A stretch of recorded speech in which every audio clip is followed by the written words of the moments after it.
A sangre fría de Truman Capote. Truman Capote nació el 30 de septiembre de 1927 en Nueva Orleans, Estados Unidos. Fue un periodista y escritor con una fama notable en la década de los 60. Es importante mencionar que su obra, A sangre fría, lo llevó a ser considerado uno de los pioneros del movimiento conocido como periodismo literario o novela de no ficción. Asimismo, es conocido por conjugar al periodismo y a la literatura a la perfección. Utilizó entrevistas, información verídica y documentación real como material para sus obras literarias. Finalmente, falleció el 25 de agosto de 1984 en la ciudad estadounidense de Los Ángeles. La obra narrada en tercera persona nos describe el asesinato de 4 miembros de la familia Clutter, un crimen violento que durante el año de 1959 sacudió la tranquila vida de Holcomb, Kansas, ocasionando que la sociedad estadounidense de aquellos años quedara conmocionada por un crimen, temiendo que cualquiera podría morir asesinado en cualquier momento.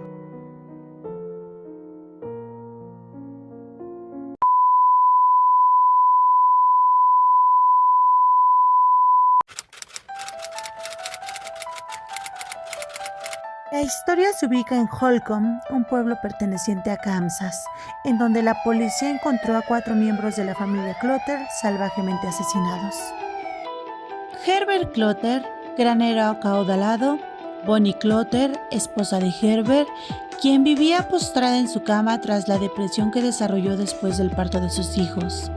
Nancy, la hija del medio, ella junto con su padre se encargaban del control y la administración de la casa. Por último, Kenyon Clutter, el hijo menor.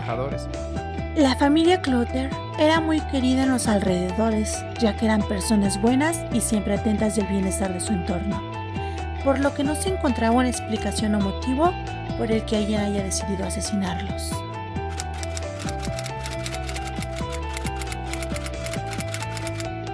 Para entender de mejor manera el contexto de los hechos, hay que remontarnos un tiempo atrás, cuando en prisión Richard Hickok, mejor conocido como Dick, uno de los asesinos, comienza a planear el asalto de la casa de los Clutter, motivado por los relatos de uno de sus compañeros de prisión, Floyd Wells, el cual años atrás había trabajado como obrero en la granja de la familia.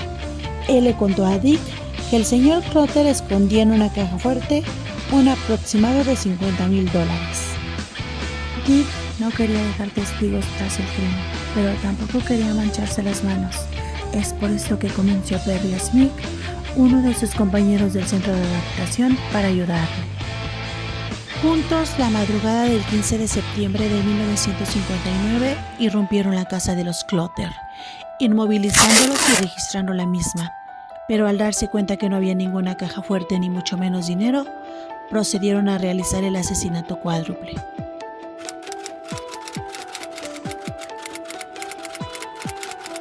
El primero en ser asesinado fue Herbert, quien había sido llevado al sótano y atado de manos y pies. Smith le cortó la garganta con un cuchillo de caza. Al sentir el corte, Clutter logró soltar su mano izquierda, por lo que Smith le disparó en la cabeza con una escopeta. En otro ambiente del mismo sótano se encontraba atado y amordazado su hijo menor, Kenyon, de 15 años, al tener a su señor disparándole en el rostro, cerca de la nariz. Luego se dirigieron al cuarto de Nancy Clutter, a la que asesinaron disparándole en la parte posterior de la cabeza, justo detrás del oído derecho, según se constató en la autopsia realizada, sin importarles que rogara por su vida.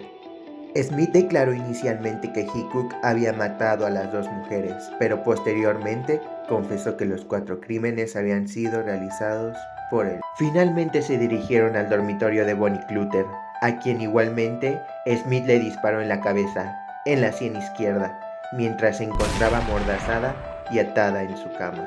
Después de esto, los 2 homicidas huyeron de la escena del crimen, sin dejar huellas aparentes, sino antes robar algunas de las pertenencias de sus víctimas para poder escapar. Tiempo después de los acontecimientos, Floyd Wells, al ver la noticia en un periódico, advirtió a las autoridades que sabía quién era el posible autor del crimen, quien hace algún tiempo había sido su compañero de celda, Richard Hickok. Después de arduas investigaciones y búsqueda, a finales de 1959, Perry y Hickok fueron arrestados en Las Vegas y después siendo trasladados a Kansas para su posterior juicio. 29 de marzo de 1960, fueron enjuiciados y condenados a la pena de muerte por ahorcamiento.